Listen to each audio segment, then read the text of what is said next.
Há mais alguém com a mão levantada. Um jovem alto, de óculos. Ele diz que não conhece bem a poesia de Ted Hughes, mas que ficou sabendo que Hughes tem uma fazenda de carneiros em algum lugar da Inglaterra. Ou ele está criando carneiros como matéria de poesia. Uma risada nervosa percorre a sala. Ou é um fazendeiro de verdade, criando carneiros para o mercado. Como que isso se encaixa no que a senhora disse na conferência de ontem, uma vez que a senhora pareceu ser radicalmente contra a matança de animais pela carne?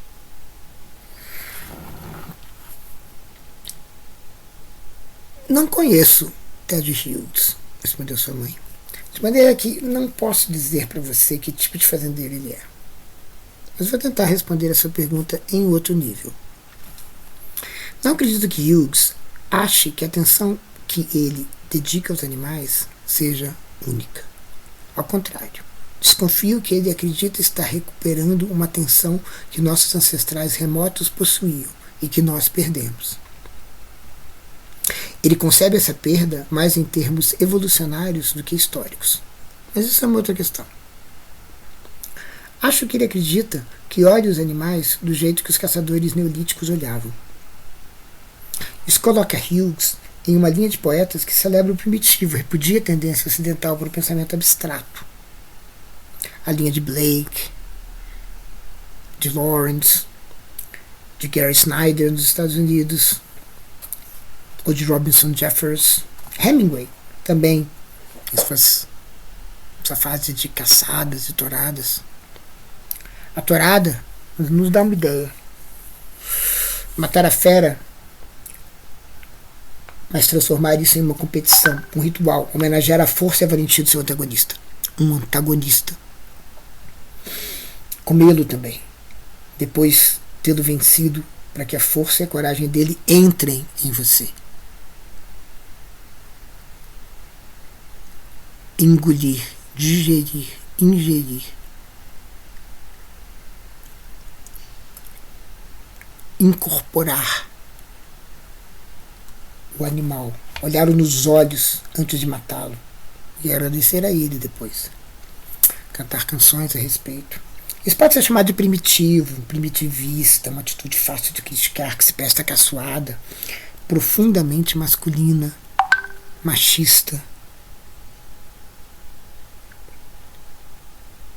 Suas ramificações na política devem ser vistas com cautela. Mas depois de tudo dito e feito, em um nível ético, resta disso alguma coisa atraente.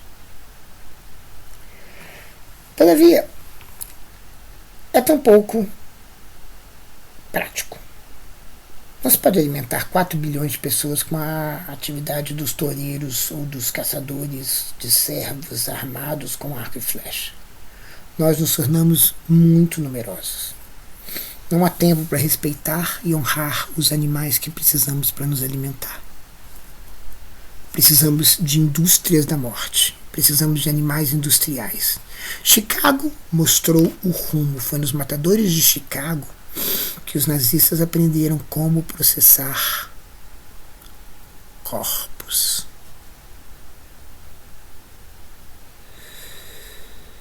Mas voltamos a Hughes.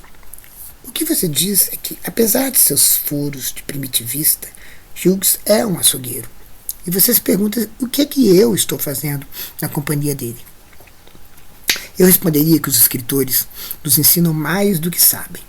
Ao encarnar o jaguar, Hughes nos mostra que nós também podemos encarnar em animais pelo processo chamado de invenção poética, que mistura alento e sentido de uma forma que ninguém jamais explicou nem explicará.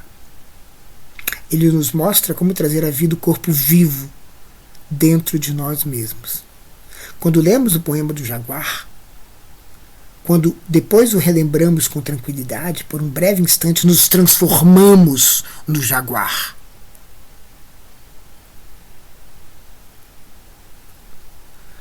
Ele estremece dentro de nós, toma posse do nosso corpo, ele é nós.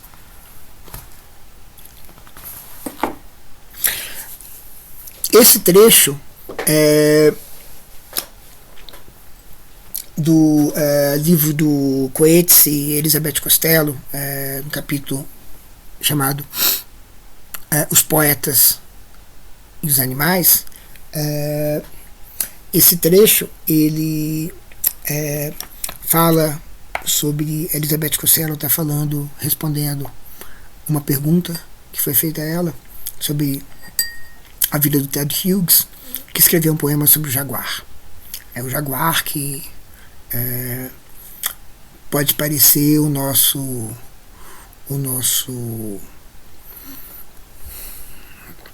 uma inspiração para a nossa jornada perspectivista que começa a se desenhar aqui no capítulo 3 do Valentim.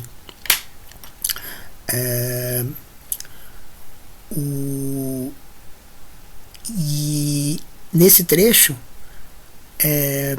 parece que Elizabeth Costello está claramente tratando de procurar engajar os poemas sobre animais num certo combate.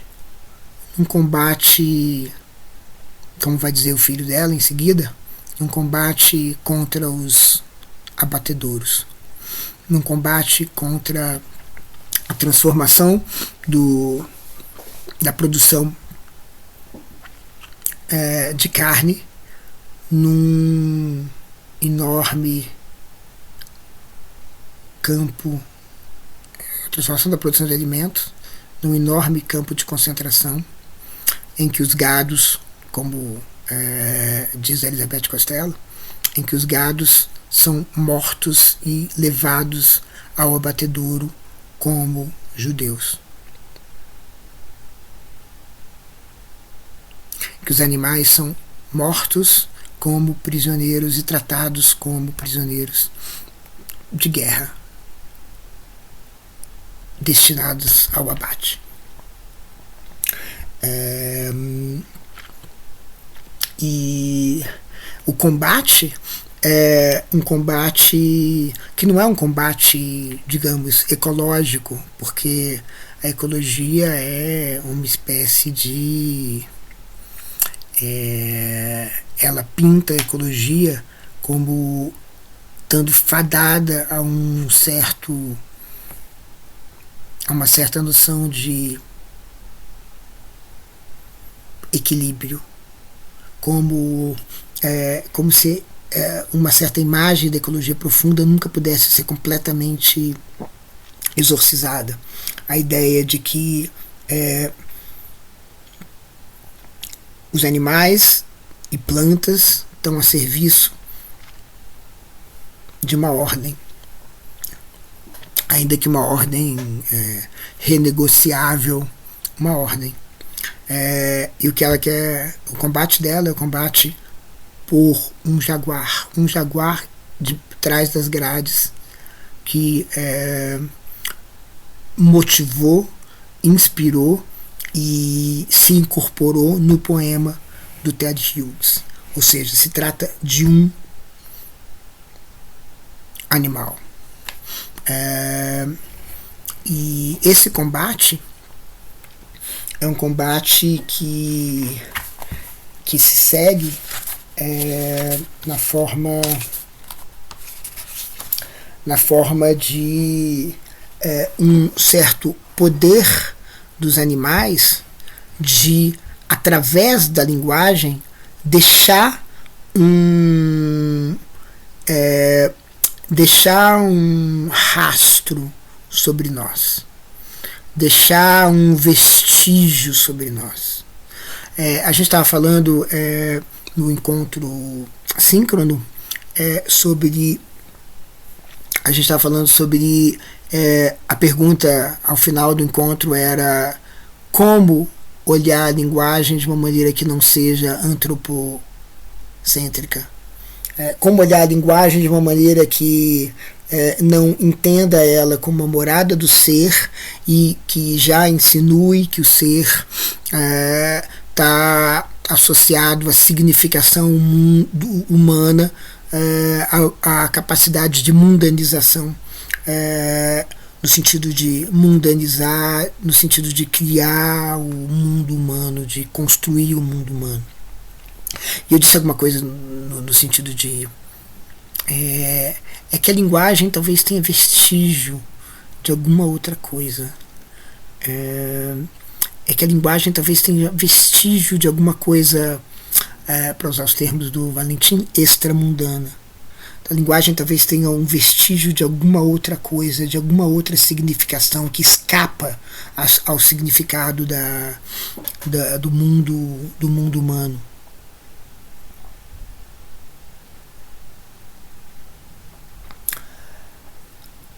E uma maneira de pensar nesse vestígio é justamente esses poemas que a Elizabeth Costello traz à baila. E esse combate que ela encontra nesses poemas.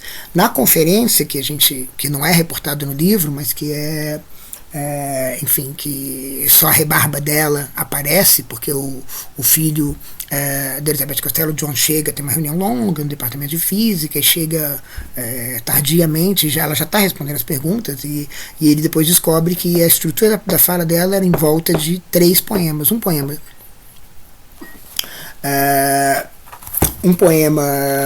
de Hilke e 2 poemas do Ted Hughes. Justamente, o primeiro poema, anterior aos poemas do Hughes, era um poema de Hilke.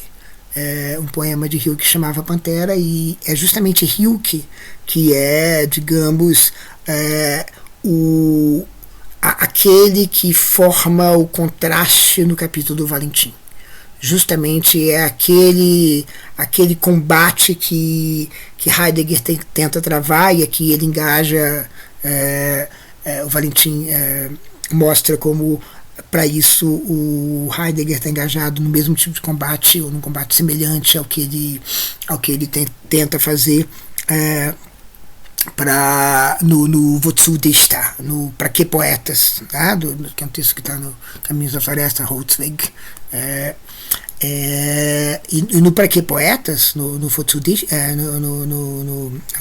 Dichter, ele está falando, o Heidegger está querendo, digamos assim, se apropriar para a sua visão do tempo e da morte, e do ser aí, e do ser no mundo, da visada, se vocês quiserem, sei lá, de Hilke. E aqui é o combate que ele tenta trazer à tona, o Valentim, nesse momento. A gente volta a isso, mas eu queria, antes de tudo, seguir num outro trecho do mesmo capítulo do livro do Coetzee, Elizabeth Costello, que já também continua prefigurando essa tensão, como se aquilo que o Valentim chama de a outra interpretação, e o termo é do Hilke, ou seja, quando as coisas já não forem mais interpretadas da maneira cara e habitual que eu dou sentido às coisas, mas quando eu for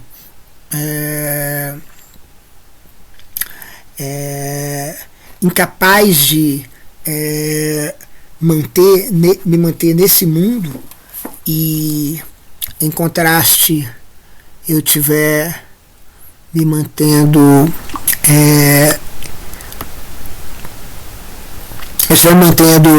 eu tiver saído dele, e o sentido que eu der às coisas for outro. Essa outra interpretação, uma interpretação que virá, uma interpretação que está fora do mundo, e é essa interpretação que, em certo sentido, o Valentim vai dizer assim, essa outra interpretação que Heidegger enxerga, mas tenta de alguma maneira encobrir, como se a linguagem, ao final das contas, não pudesse ser outra coisa a não ser a morada do significado para o humano. E tá aí, como a gente vai ver, essa interpretação que ele vai dar do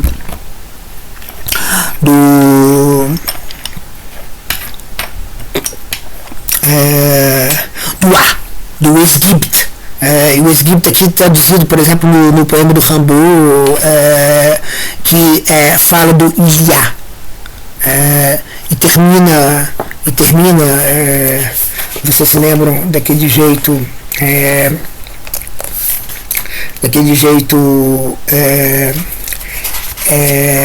com aquele verso que diz: il y a un fond qu'on l'on a faim et soif, quelqu'un qui vous chasse. Então é justamente esse il y a que ele acredita que é mais amplo do que o Esgibt alemão, que ele vai entender, o Valentim vai reforçar essa ideia, né? Que ele vai entender como uma espécie de chegada no mundo humano.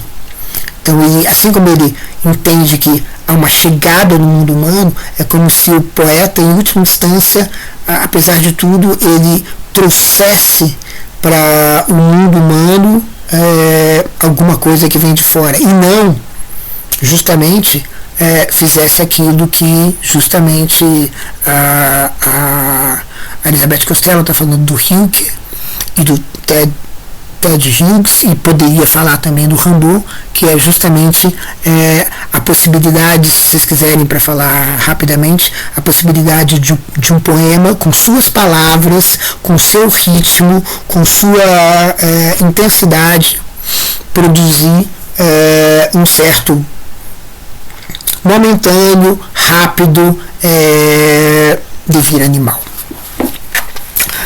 Mais adiante, o Coates escreve: quanto aos animais serem bobos e burros demais para falar por si mesmos, pensem na seguinte sequência de eventos. Isso é Elizabeth Costello falando. Quando Albert Camus era um menino na Argélia, sua avó lhe pediu para trazer uma galinha do galinheiro no quintal. Ele obedeceu e depois ficou olhando enquanto ela cortava o pescoço do bicho com uma faca de cozinha, colhendo sangue numa tigela para não sujar o chão.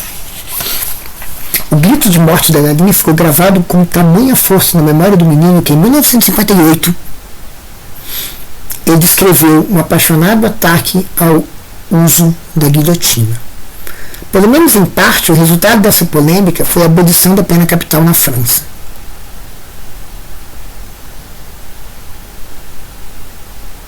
Em 81, não foi? Uns 23 anos depois. Acho que foi no início do governo Mitterrand. Quem pode afirmar, portanto, que a galinha não falou?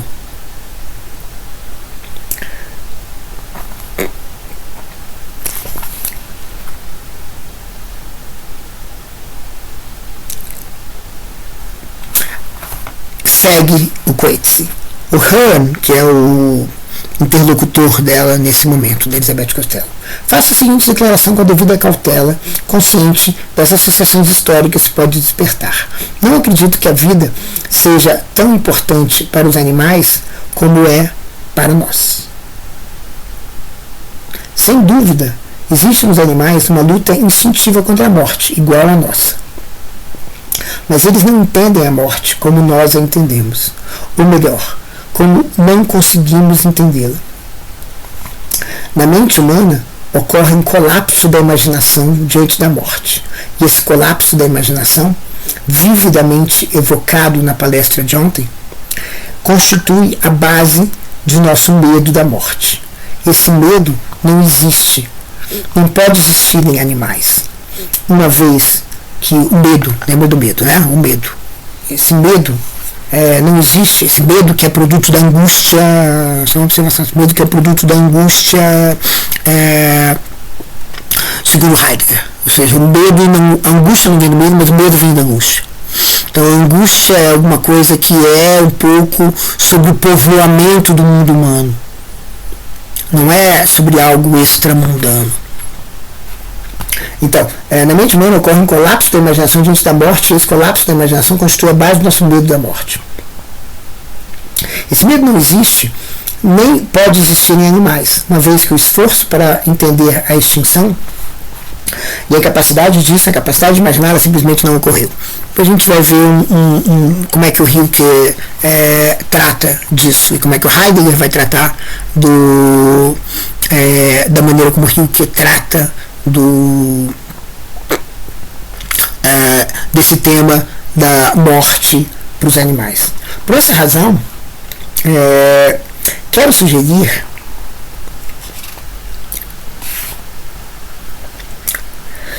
por essa razão, quero sugerir que para um animal morrer é só uma coisa que acontece, uma coisa contra a qual pode haver uma revolta do organismo, mas não uma revolta da alma.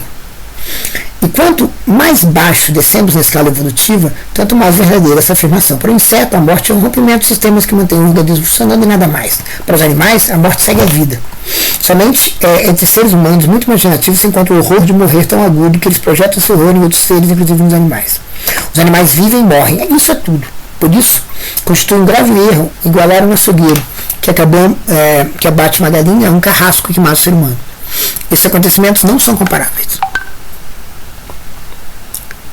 Não são da mesma escala. Não estão na mesma escala. Permanece a questão da crueldade. É lícito matar animais, eu diria, porque suas vidas não são tão importantes para eles como nossas vidas são para nós. A maneira antiquada de dizer isso é que animais não têm almas imortais. A crueldade gratuita, por outro lado, é considerada ilícita. Portanto, é bastante adequado que nos movimentemos em prol de um tratamento humanitário para os animais, mesmo particularmente nos matadouros. Humanitário. Há muito tempo, esse é o objetivo das organizações protetoras de animais, e eu as cumprimento por isso. Minha última consideração diz respeito à natureza perturbadoramente abstrata do interesse pelos animais no interior do movimento dos direitos animais. Diz o opositor, né?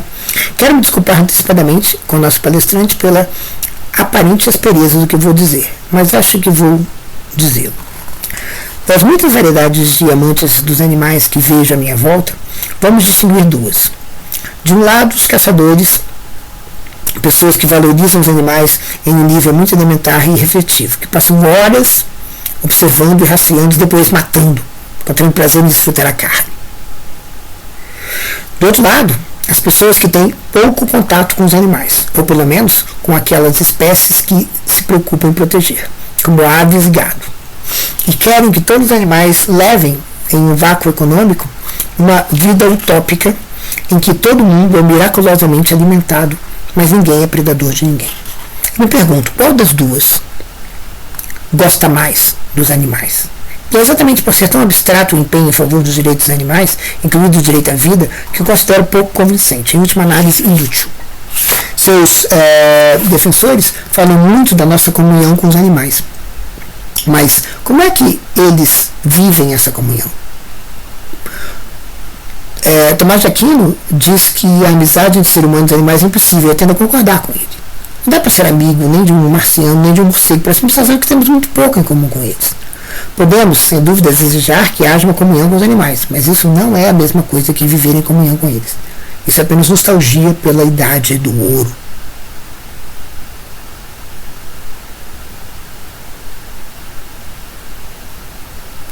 Sua mãe, mais uma vez, a última vez, que narra é o filho, enfim, é contado desde o ponto de vista do filho da Elizabeth Costello. Quem diz que a vida importa menos para os animais do que para nós nunca segurou nas mãos um animal que luta pela vida? O ser inteiro do animal se lança nessa luta, sem nenhuma reserva. Sem nenhuma reserva. Quando o senhor diz que falta essa luta uma dimensão de horror intelectual ou imaginativo, eu concordo. Não faz parte do modo de ser do animal experimentar horrores intelectuais. Todo o seu ser está na carne viva. Se não o convenci, foi porque faltaram as minhas palavras nessa ocasião poder despertar no senhor a natureza não abstrata e não intelectual do ser animal. E por isso que eu incito a ler os poetas que devolvem à linguagem o ser vivo palpitante, a linguagem, o ser vivo palpitante. Se os poetas não me comovem, sugiro que caminhe lado a lado do animal que está sendo empurrado pela rampa em direção ao seu carrasco. O senhor diz que a morte não importa para o animal, porque o animal não entende de morte. Isso me lembra de um dos filósofos acadêmicos que li para preparar minha palestra de ontem. Foi uma experiência deprimente. Despertou em mim uma reação bastante swiftiana. Se isso é o melhor que a filosofia humana pode oferecer, eu disse a mim mesmo, eu preferia viver entre cavalos. Swift, né? Nas viagens de Gulliver. É possível, rigorosamente falando, perguntava o filósofo, dizer que o bezerro sente falta da mãe. Será que o bezerro pode se dar conta do significado da relação com a mãe, do significado da ausência materna? Enfim, será que o bezerro sabe o suficiente sobre carência para saber que a sensação experimenta, que a significação que experimenta, a sensação que experimenta é a carência? Um bezerro que não domina os conceitos de presença e ausência do eu e do outro, assim prossegue a sua argumentação, não pode dizer rigorosamente falando que sinta falta de nada. Rigorosamente falando, para sentir falta de alguma coisa, seria preciso primeiro frequentar um curso de filosofia. Que tipo de filosofia é essa? Joguem fora, eu digo. Que falta fazem suas distinções insignificantes?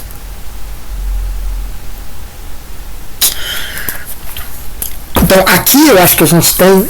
Eu estou trazendo isso porque é um pouco. Falando disso, que é um pouco o terreno em que se dá essa tensão. E é de fato uma tensão entre Heidegger e o poeta mais importante para ele do seu tempo, que é Hilke. É como se o Valentim está montando esse embate em termos de como se Heidegger tivesse que combater com Hilke para arrancar de Hilke aquilo que o incomoda. E aquilo que incomoda em passos, de maneira muito geral, justamente esse devir animal da poesia que Elizabeth Costello está querendo focar, está querendo olhar. Justamente, ou seja, essa outra interpretação é uma instância da extramundanidade. E de fato, Hilke diz: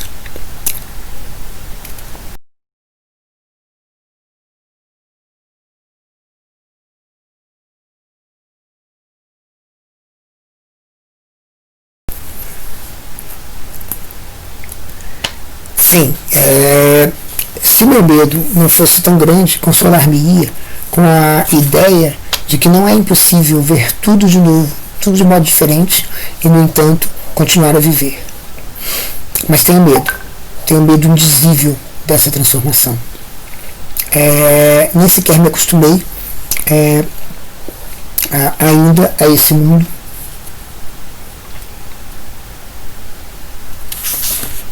Que me parece bom.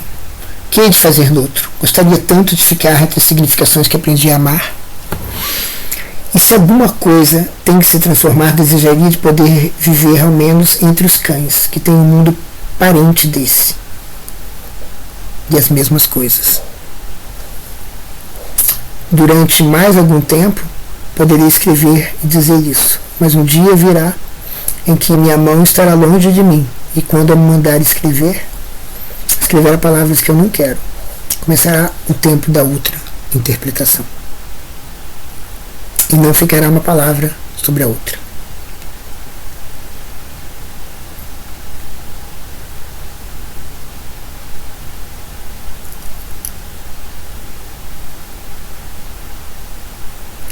E aí ele vai dizer: e todo sentido se dissolverá como as nuvens e cairá como a chuva. No meio de todo esse meu medo, sou afinal como alguém que está em presença de qualquer coisa de grande. E lembro a coisa grande, né? Que vinha com a febre, que ele menciona também também nos cadernos de Malte Laurids. E lembro que justamente sentia por vezes dentro de algo parecido antes de começar a escrever, mas dessa vez teria sido eu que é escrito, né? Ou seja, como se eu me tornasse, portanto, não o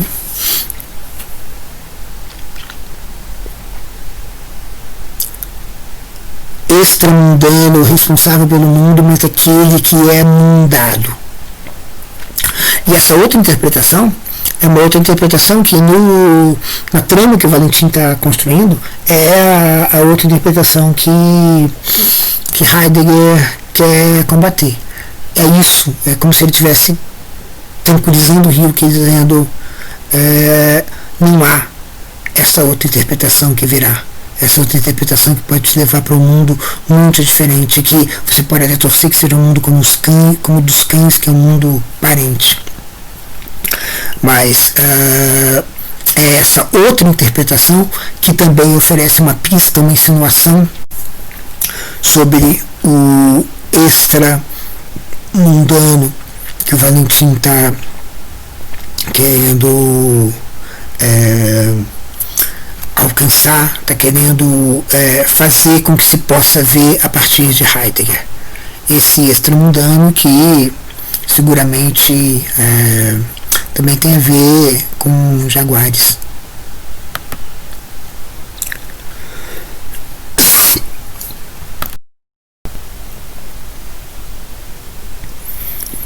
Um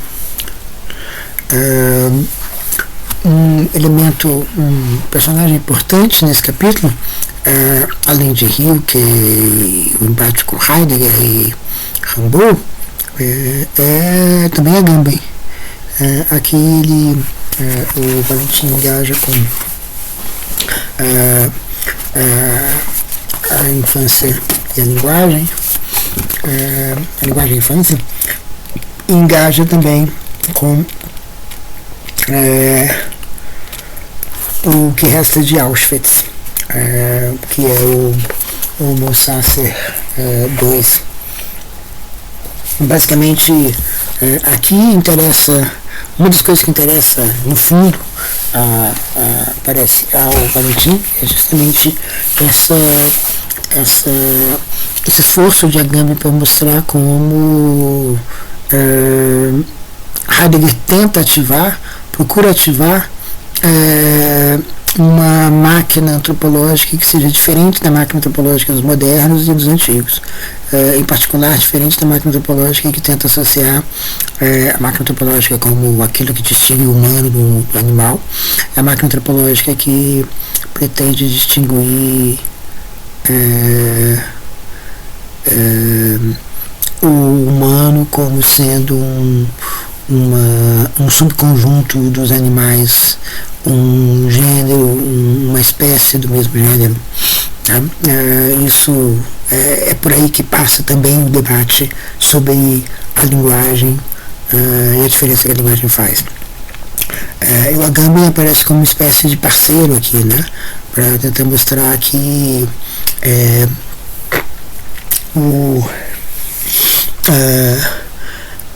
existe uma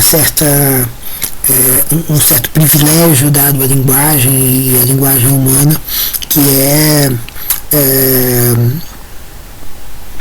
nada mais do que uma insistência na incapacidade da impossibilidade de um extramundano que não seja na forma da significação humana. O Agamben engaja de fato o termo máquina antropológica vem de um outro livro que também, com o qual o Valentim também se engaja, que é esse livro Aberto, esse livro que se chama Aberto justamente em referência a Rilke. É uma noção que é muito, muito importante para Rilke, e eu estou aqui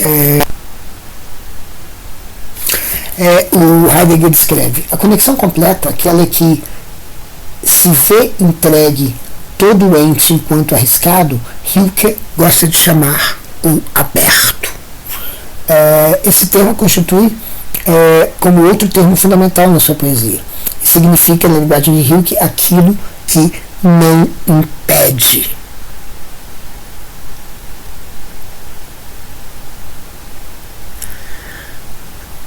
Talvez a gente pudesse dizer, como pessoa, não impede e nem impele. O aberto é o próprio estar disponível, estar para jogo. Aberto significa, na linguagem de Rilke, aquilo que não impede. Não impede porque não restringe porque está intrinsecamente livre de todas as restrições. O aberto é a grande totalidade de tudo aquilo que não está restringido. Ele permite que os seres, arriscados para lá do domínio da conexão completa, continuem sua via, de maneira que todos, sendo por um lado atraídos por outro, perseguem a sua via numa múltiplice relação recíproca que sem enfrentarem limites. Não se dissolvem no nada nulo, mas redimem-se na totalidade do aberto. O aberto é o que deixa entrar. As plantas e os animais estão inseridos no aberto, eles estão no mundo. E esse é um ponto de partida muito importante para Agamben. Essa ideia de que os animais também estão no mundo. A relação para com o aberto é um entrelaçamento inconsciente do seio doente, caracterizando-o meramente pelo processo de ser puxado e de intencionar. Com a ascensão da consciência, cuja essência é, para a metafísica moderna, a representação, ascende a posição e a oposição dos objetos. Quanto mais elevada for a consciência, tanto mais excluído do mundo estará o ser consciente, extramundano. Assim se encontra o homem sendo a linguagem da carta do Rilke diante do mundo. Ele está diante do aberto, mas ele não se insere no aberto. Ele não habita diretamente na corrente, no vento da conexão completa. E aí você se lembra, no primeiro capítulo, o Valentin se pergunta como é que o que significa o histórico. O histórico significa aquele que está solto na corrente, na vulnerabilidade, na Geworfenheit, jogado no mundo, ou aquele que, ou seja, o passado, ou seja, o futuro, ou seja, aquele que vê esse aberto, essa Geworfenheit desde fora e consegue vislumbrar alguma coisa de fora desse estar jogado no meio das coisas. O que é? O estar jogado no meio das coisas ou a visão do que está jogado no meio das coisas? E ele diz, Heidegger prefere a segunda. E aqui que ele está preferindo a segunda também. Aqui que ele está dizendo, supostamente com Rilke, que o humano não está no aberto. Ele não habita diretamente na corrente e no vento da conexão completa.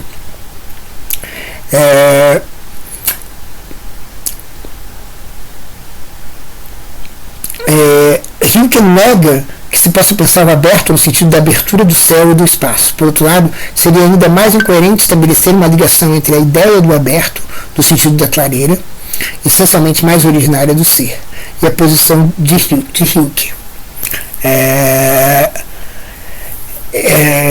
Não há uma ligação entre o aberto e propriamente o ser, ou seja, o aberto não é como o ser. Também fora do aberto se escuta o ser. Agamben vai rejeitar isso e dizer plantas, animais e humanos estão no aberto. E aqui eu acho que é um ponto importante da discórdia, mas é interessante que aqui mesmo no Watsudichter, no Para Que Poetas, o Heidegger segue comparando os humanos e os animais diante da morte, escrevendo: os humanos vem a morte de frente. Enquanto um pouco como o significado da morte para os animais e para os humanos, como estava dizendo a Elizabeth Costello. Não a Elizabeth Costello, mas o seu interlocutor, o Riff. Sim, então, os animais, os humanos veem a morte à frente. Eles têm esse temor, esse medo, que é centrado na sua angústia, enquanto que os animais veem a morte de trás como alguma coisa que eles escaparam. E, no entanto, a morte e a vida fazem parte de uma mesma esfericidade, de uma mesma esfera, de uma mesma lua, a imagem do Rilke, nessas cartas que o Heidegger está explorando no Pra Que Poetas.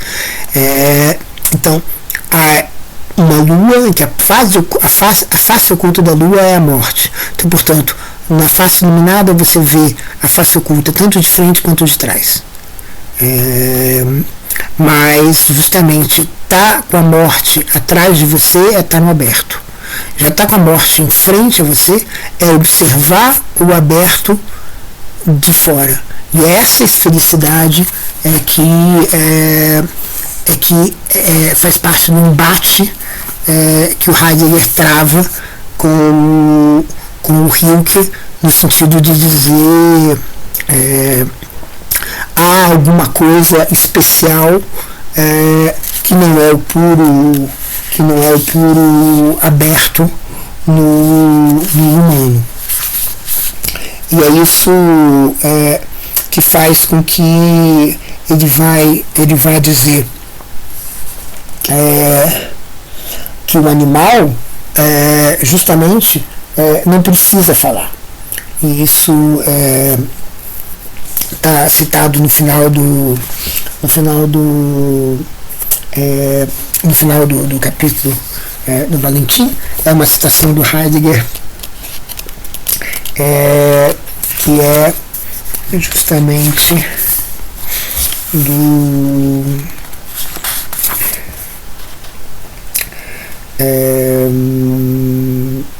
dos hinos de Hölderlin. A linguagem originária, a origem originária da linguagem, como fundamento essencial do ser aí humano, permanece, porém, um mistério.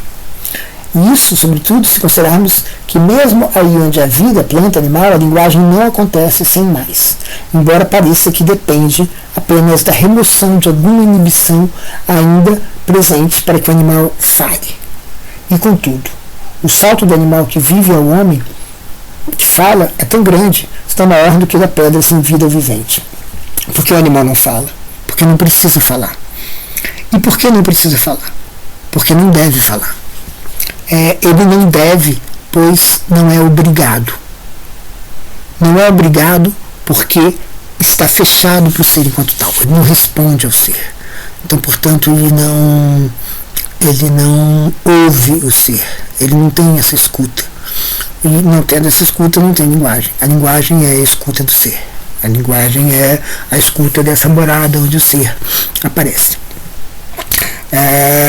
Então, portanto, a pergunta, quando a gente pergunta pela linguagem, fala dos poemas, é como se a gente estivesse pensando que a linguagem ela é interferida por alguma outra coisa, por essa capacidade de ritmo e intensidade que permite que o Hughes, o Lawrence, o Rilke consigam, por exemplo, entrar num devir, no caso do Hughes, um devir jaguar.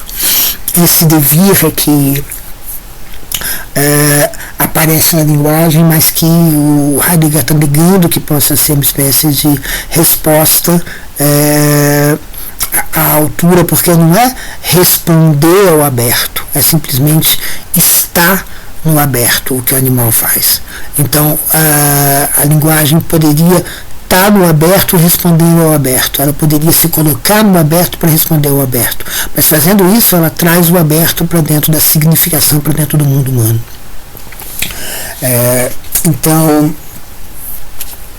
Então justamente é por isso que o medo ele é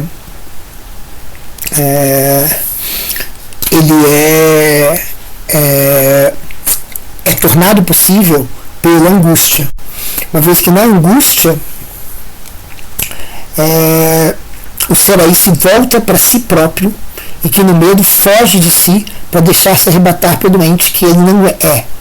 E vê-se que, em conclusão, está baseada que essa conclusão está baseada na distinção entre o ser no mundo e o seu outro.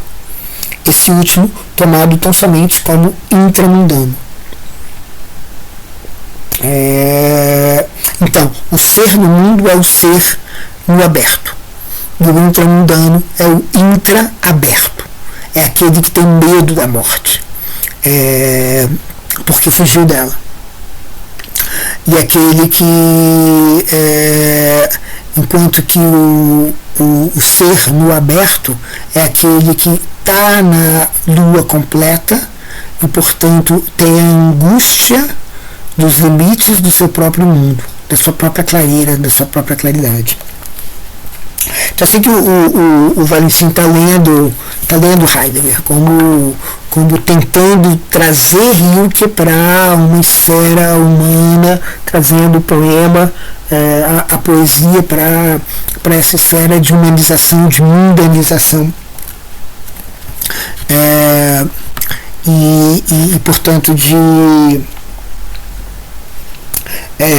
Portanto, colocando ela a serviço do mundo humano, e não como alguma coisa que perturba esse mundo desde algum outro lugar. Então, é isso que vai permitir com que ele, na leitura do Valentim, insista que no poema, por exemplo, do Rimbaud, você tenha justamente esse A, que é transformado num que é transformado numa apropriação, no sentido de uma apropriação que é o que ele vai caracterizar na página 116, lá no topo, como alguma coisa que se revela uma predação ontológica, para usar o termo do Viveiro de Castro. E aqui é um ponto muito, muito importante para a gente entender o que é que o Valentim está fazendo. Ele está entendendo a apropriação como alguma coisa que é a mundanização. Portanto, alguma coisa que está associado completamente ao humano. A pergunta que você pode fazer é se a apropriação de fato é tão vinculada ao ser, ou se ela é talvez aquilo que faz com que o ser seja. Então, portanto, talvez o humano, alguém pode pensar que talvez o humano não tenha essa centralidade na apropriação. Apropriação que é uma expropriação do próprio humano. Mas o Valentim está entendendo isso como uma apropriação em nome do humano, portanto uma predação ontológica, uma transformação de alguma coisa que não é mundo em mundo. É por isso que os poetas escrevem sobre os animais. Escrevem sobre os animais para poderem fazer essa apropriação, essa incorporação. Não se trata, portanto, de uma outra corporeidade, mas se trata de uma incorporação do animal no mundo e, portanto, na maneira humana de fazer as coisas.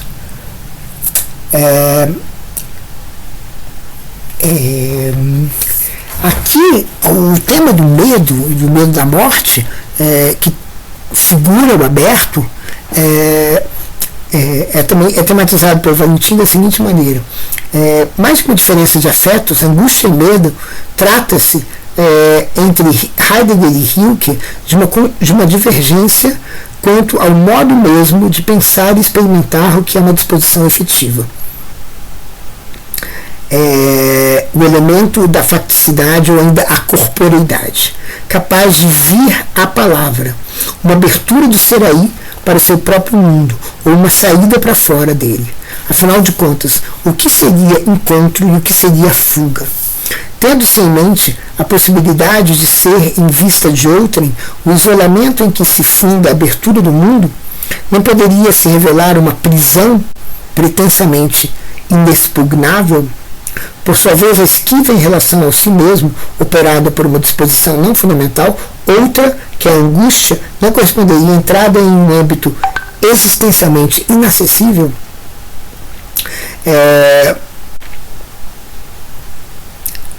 É como se Heidegger estivesse preservando essa espécie de isolamento metafísico da existência humana, né?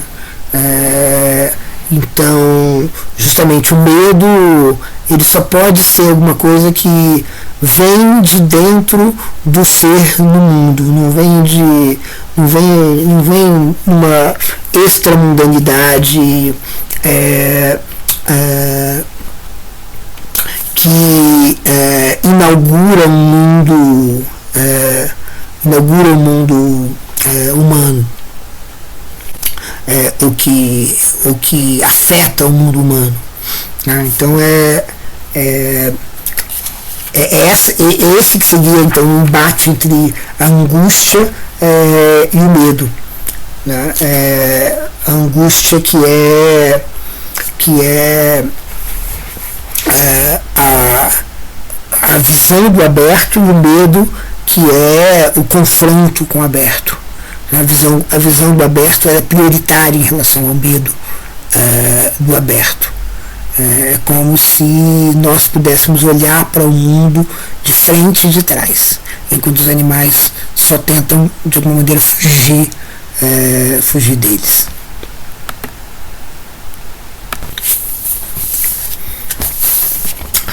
O confronto entre Heidegger e Rilke, que o Valentim descreve como sendo dramático no Para Que Poetas, é talvez o centro desse capítulo. E de fato aquilo que o Valentim está querendo alcançar, está querendo sugerir, vem justamente da voz do Rilke, e justamente contra essa mundanização das coisas. O vaticínio que ele cita de Heidegger é assim: o mundo, o ser no mundo irrompe-se para nós a partir das coisas, quase como se as coisas fossem uma espécie de tivesse um destino de estar no mundo, portanto no âmbito humano, como se elas tivessem o destino da significação humana.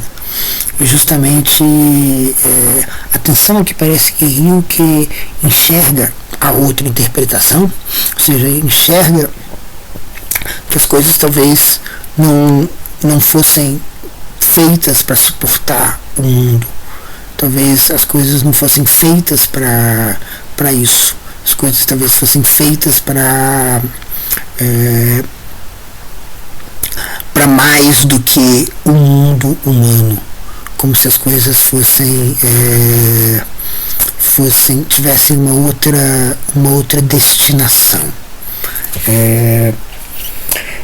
Como se nelas mesmas tivessem uma estranheza. Então, quando nos cadernos de Martin Lawrence Bridge, o Rilke fala dessa casa, dessa parede com um ar obstinado, indolente, bafiento, que nenhum vento ainda varrerá, os meio-dias, as doenças, as exalações, o fumo dos anos, o suor que rompe das axilas e faz os vestidos pesados, o árido bordo das bocas, o cheiro fermentado a pés. Parece que tudo isso tem um elemento unheimlich, familiar e estranho, como se tivesse esse elemento que não é pura mundanidade, é alguma coisidade em que, quando a coisa não está simplesmente mundanizando. E a diferença há uma tensão, portanto, entre a coisa que pode se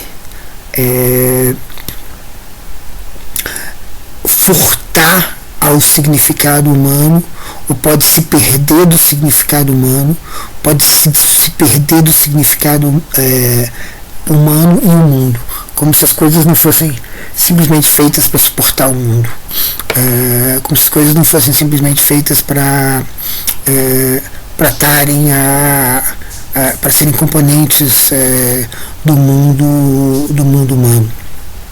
Então, aqui a gente tem vários elementos desse conflito, desse embate entre Hilke e Heidegger. De um lado, o aberto, e no aberto os animais como tendo justamente essa falta de mundo, mas tendo justamente essa capacidade de apontar para uma outra coisa, para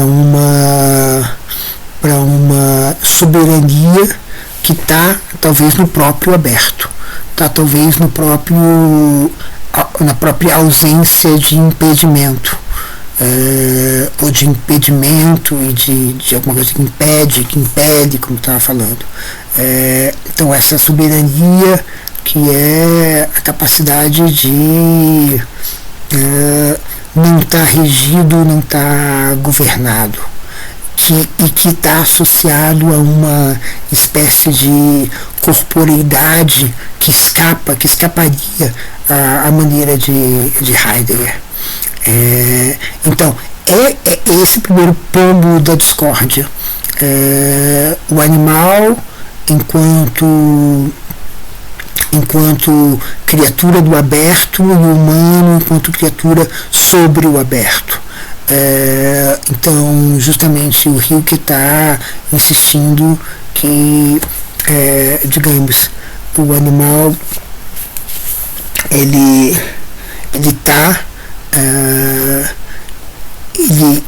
convive no aberto e não há nada que faz com que o humano saia do aberto simplesmente porque ele contempla o aberto não só desde as suas costas, mas também desde a sua frente. Ou seja, ele vislumbra e não só relembra. Ele tem não só vestígios, como também presságios do aberto. Isso não faz dele menos aberto. E é isso que é mostrado no medo. Então, é por isso, em parte, que eu estava lendo os trechos da Elisabeth Costello do Coetzee, justamente porque quando ela diz, por exemplo, que segura um animal sente medo da morte, e essa espécie de incorporação, esse devir animal é que mostra, digamos assim, a soberania do medo. Como o medo não é um horror intelectual, mas é uma espécie de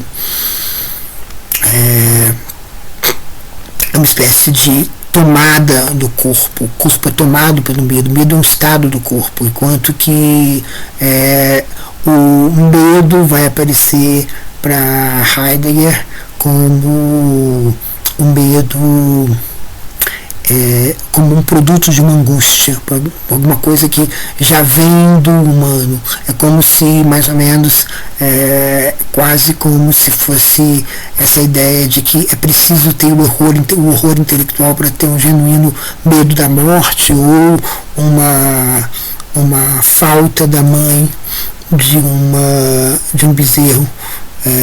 O bezerro não poderia ter isso porque ele, nas palavras irônicas da Elisabeth Costello, ele não frequentou os cursos de filosofia, não tem conceito de carência, portanto, ele não tendo conceito de carência, ele não pode sentir essa falta da mãe. Então, aí você tem um segundo elemento, né? Ou seja, o primeiro elemento dessa confrontação é o elemento animais versus humanos, humano no aberto. O segundo elemento é o medo versus angústia. E o terceiro elemento é esse conflito entre as coisas que estão no aberto e o mundo humano. Justamente parece que Hilke está quase insinuando alguma coisa próxima da capacidade dos poemas de furarem o mundo, de saírem do mundo. Essa é uma imagem que é de um outro poeta citado pela Elizabeth Costello na sua fala, que é D.H. Lawrence, e é um poema que Deleuze e Guattari, enfim, citam, consideram ele no último livro da parceria deles, que é a filosofia. Ele é um poema que se chama, um texto que se chama Caos em Poesia, em que o Lawrence fala: os animais vivem no caos, nós não conseguimos, então nós criamos uma ordem para nós e nós circundamos tudo o que nós vemos com essa película de ordem que como um guarda-chuva que nos protege do caos, uma película que põe a gente numa bolha que ele representa como um guarda-chuva, e portanto a gente tem a impressão de que a gente está vivendo na ordem, uma ordem que é forjada, e justamente a questão da relação entre essa ordem e o que há fora dela, que é a questão central. E para Lawrence, a imagem do Lawrence é que um poema, ele fura o guarda-chuva, ele fura essa película, ele fura essa bolha. E aí, furando essa bolha, ele consegue ver coisas que estão fora da ordem. E aí um pouco que a gente pode colocar talvez essa parte da controvérsia entre coisas e mundo, que Hilke e Heidegger estariam travando na trama que o Valentim está costurando. Porque o Lawrence segue, veja, depois disso a película, o guarda-chuva é remendado. Ele é remendado e aquilo que você viu do lado de fora é pintado do lado de dentro como uma espécie de, representação, como uma espécie de, reconfiguração, uma espécie de arremedo, que não é aquilo mesmo. Então, um exemplo do Lawrence, alguma coisa como: no nosso mundo, antes de Shakespeare, havia muitos personagens, mas não havia Hamlet. Hamlet como o príncipe atordoado com sua própria indecisão, ele foi visto quando Shakespeare conseguiu escrever a história de Hamlet dessa maneira e assim furou o guarda-chuva. Agora, depois de Hamlet, o Lawrence diz, depois de Shakespeare, a gente remenda o guarda-chuva e pinta um monte de Hamlet ali, e Hamlet passa a ser parte do mundo. Mas justamente parece que Hilke está dizendo do momento mesmo em que o guarda-chuva é furado, esse momento em que aparece uma outra interpretação. Esse momento em que aparece essa outra interpretação que talvez seja a interpretação que vem de fora do mundo como a gente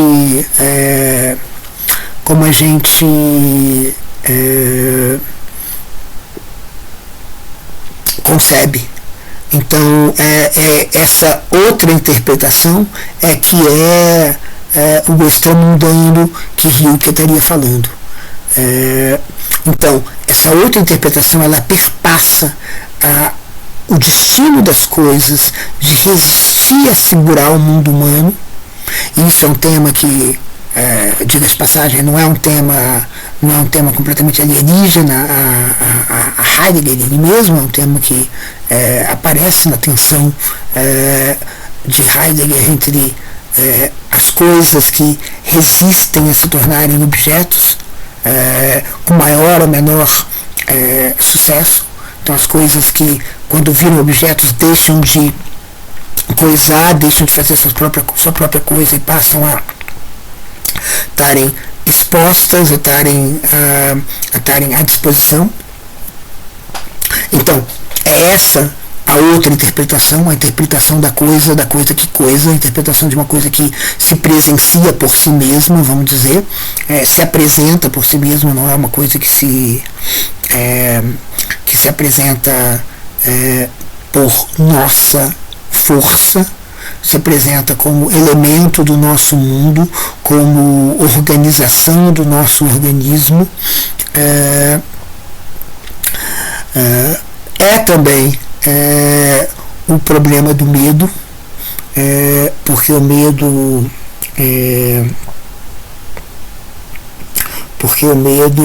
é justamente esse vislumbre de alguma coisa que não faz sentido, né? Ou seja, o convívio com o sem sentido, que não é um convívio com o limite do mundo, que não é pautado pela angústia, é como se fosse uma espécie de intrusão de fora do mundo, que não está prefigurado na estrutura mesma dos existenciais do Dasein, e portanto teria que ser domesticado. E por fim o conflito entre bichos e animais, que permite a gente, sei lá, se perguntar, por exemplo, será que o esquilo tem uma maneira, será que o esquilo tem um mundo? E há muitas maneiras de responder a Heidegger a essa pergunta de se os animais têm um mundo, né? E gostaria de mencionar rapidamente duas. Uma é a famosa resposta de Deleuze no Abecedário, onde ele diz os animais sim têm um mundo, em contraste às pessoas, a maioria delas não vive, não tem um mundo, mas vivem a vida de todo mundo, vivem no mundo de todo mundo. E aqui é importante pensar que é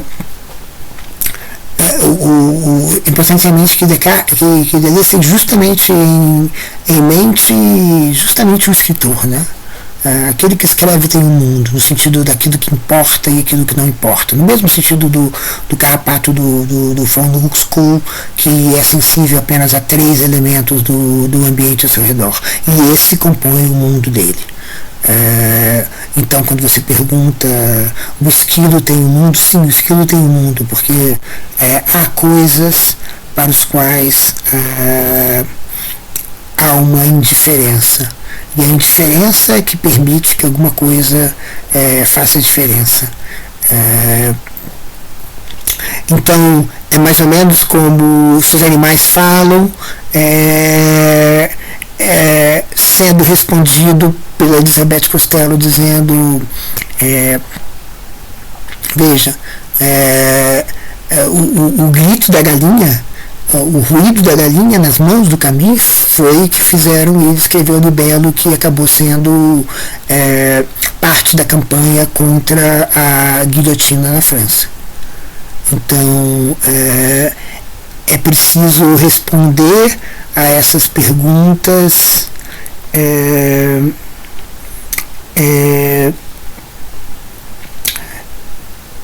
entendendo o que pode ser a linguagem animal, entendendo de que maneira o animal em particular fala ou dissemina e que essa maneira talvez não seja a maneira como os humanos estão preparados para encontrar. Uma outra resposta que a gente pode encontrar, a gente pode pensar sobre isso, é colocada pela Elizabeth Costello nos termos de uma visão de mundo. Logo no início do texto, Os Poetas dos Animais, há um diálogo do filho da Elizabeth Costello com a sua esposa. O filho pergunta: um esquilo não tem uma visão de mundo? Ao que a esposa responde: o esquilo tem uma visão de mundo, sim. A visão de mundo do esquilo compreende bolotas de carvalho, árvores, variações do tempo, gatos, cachorros, carros, esquilos de sexo oposto. Compreende um sistema de como esses fenômenos interagem, como eles devem interagir com eles para sobreviver. E só, nada mais. Isso é o mundo segundo o esquilo. Aí o filho pergunta, isso é a Nora que dizia, temos certeza disso? Temos certeza disso no sentido de que centenas de anos observando os esquilos não nos levaram a nenhuma outra conclusão. Se existe alguma coisa na mente de um esquilo, isso não aparece no seu comportamento observável. Em termos práticos, a mente do esquilo é um mecanismo muito simples. E aí vem uma rápida discussão sobre Descartes e a ideia de que os animais são autômatos. E depois o filho, o John, diz o seguinte: mas não é verdade que, se olharmos de algum ponto de fora, a gente pensando, calculando, fazendo matemática e mandando naves espaciais para Marte, que eventualmente aterrissam com sucesso de acordo com as nossas previsões, não parece como um esquilo que pensa e de repente sai correndo para pegar uma noz? Será que não é isso que a minha mãe quer dizer? Ou seja,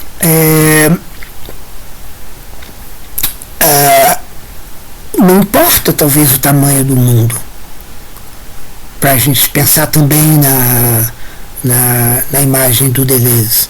Ou seja, talvez não importa o tamanho do mundo, importa que o mundo é diferente de viver no mundo de todo mundo. Né? Então o mundo o que importa é que o mundo seja capaz de fazer diferenças em diferenças. Então aqui é como se o Valentim tivesse já deixando as coisas um pouco mais sobre a mesa, no sentido de mostrar como é que Rilke, apesar da leitura de Heidegger, consegue justamente enxergar essa rebelião das coisas com respeito ao mundo, essa semelhança dos animais e dos humanos no aberto, temperado pelo medo. Ou seja, é o Rilke que vai justamente ser o guia dele aqui. Justamente o Rilke que começa a dizer que talvez exista alguma coisa extramundana, alguma coisa que afete a construção da significação das coisas, que não é simplesmente a nossa humana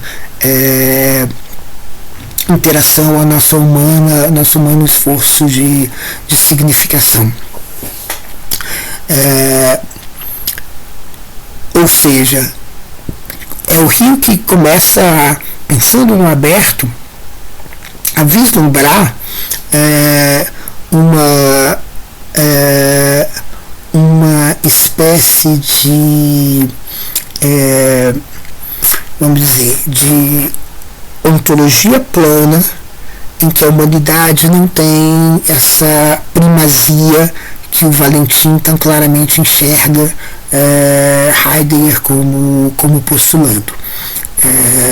E não teria essa primazia porque é como se houvesse uma espécie de identidade, uma espécie de semelhança, melhor dizendo, entre as situações do animal e do humano no aberto, das coisas que resistem ao mundo como tudo como tudo que se vela, como tudo que se oculta, como tudo que se esconde, por tudo que foge, como tudo que foge, como tudo que escapa de uma perseguição. Então há esse elemento em Hilke que apontaria para um não humano no cerne do mundo humano, como se o mundo humano não tivesse nesse isolamento metafísico, como se o mundo humano tivesse povoado de alguma outra coisa, alguma coisa sobrenatural, extramundana, como se tivesse alguma coisa que ainda não pudesse ser completamente compreendido dentro do mundo humano. Então é aqui que as coisas começam a ficar um pouco mais claras, né? Ou seja, há esse outro que faz parte da construção do que é o mundo humano. E aí, enfim, a direção que ele está indo é a direção de pensar no mundo como o mundo do Baixo Amazonas, que é um mundo em que há muitos centros de